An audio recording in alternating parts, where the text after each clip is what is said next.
ঋষিয়া বাবান মিলে আপনার ছেলে কি করে? আপনার ছেলে? আমার ছেলে টোটো চালায়। টোটো চালায়? কোনো পার্টি করে? না না, ছেলে কোনো পার্টি করে না। কেন মারলো কেন? মারলো কেন? ও একটু বাজি ফেলেছে, বাজি ফাটিয়েছে। রেল মাঠে ওরা যাচ্ছিল এমনি, একটু বাজি ফেলেছে, আগুনটাও গেছে ওই জন্য।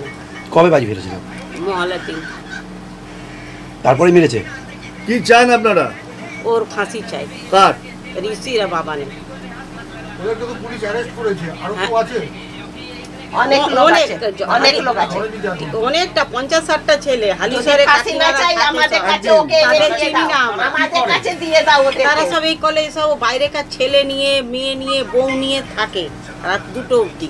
আর বাজি ফেলেছে বলে গায়ে। কোনো পার্টি করে তারা? হ্যাঁ, ওরা পার্টি করে। কোন ইউনিয়ন? আরবিসি কলেজে। তাই যে দুজন ধরা পড়েছে, আর কে জন ছিল ওরা সবাই যেন ধরা পড়ুক, ঠিক আছে?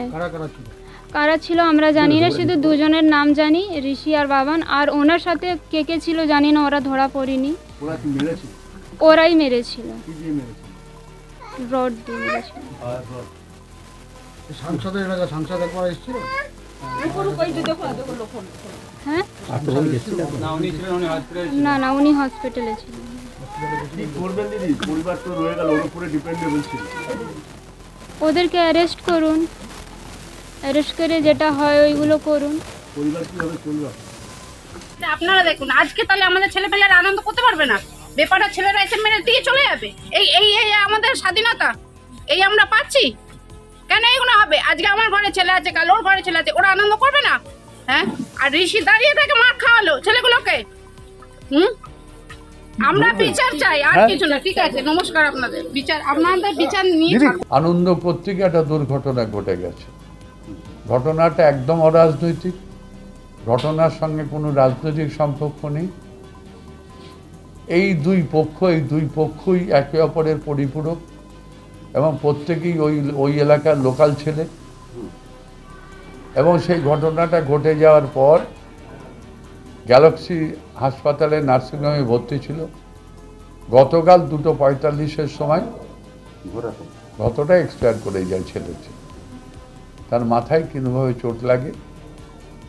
যারা ঘটনার জন্য আজকে দোষী হয়েছে তারা বলছে ঘটনাটা পড়ে যাওয়ার পরে এর অবস্থায় হয়েছে ঘটনাটা।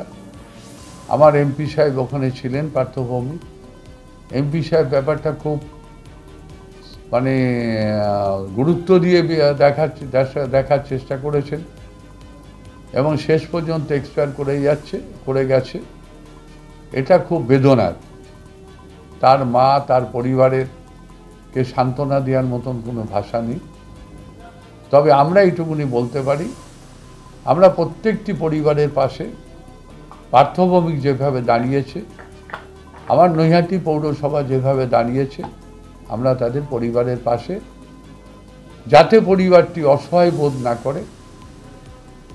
আমার শুনলাম নাকি তার একটা বাচ্চাও দুটো আছে, একটা এবং সেই বাচ্চাটি যাতে অসহায় বোধ না করে, তার পরিবারও যেন অসহায় বোধ না করে, আমরা সার্বিকভাবে নৈহাটি পৌরসভা বা পার্থভৌমিকের পক্ষ থেকে তার নির্দেশ মতন আমরা নৈহাটি পৌরসভা তার পাশে দাঁড়াবো।